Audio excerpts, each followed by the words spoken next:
Master జ్ఞానసాగరులు గాయి బొమ్మలాటను సమాప్తం చేసే స్మృతి so సమర్థ స్వరూప భవ.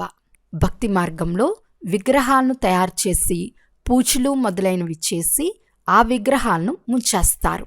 మీరు దాన్ని బొమ్మల పూజ అని అంటారు. అలా మీ ముందుకు కూడా ఏవైనా నిర్జీవమైన సారము లేని ఈర్ష, అనుమానము, ఆవేశము మొదలైన వాటికి సంబంధించిన విషయాలు వస్తాయి. మీరు వాటిని విస్తారం చేసి అనుభవం చేస్తారు, లేక ఇదే సత్యం అని అనుభవం చేయిస్తారు.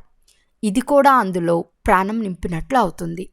తర్వాత వాటిని జ్ఞానసాగరుడైన తండ్రి స్మృతి ద్వారా గతించిన దాన్ని గతింపచేసి స్వావోన్నతి యొక్క అలల్లో ముంచేస్తారు కూడా. కానీ ఇందులో సమయం వృధా అయిపోతుంది కదా. అందువలన ప్రారంభం నుండే మాస్టర్ జ్ఞానసాగరులు గాయి స్మృతి సో సమర్థ భవ యొక్క వరదానం ద్వారా ఈ బొమ్మలాటను సమాప్తం చేయండి.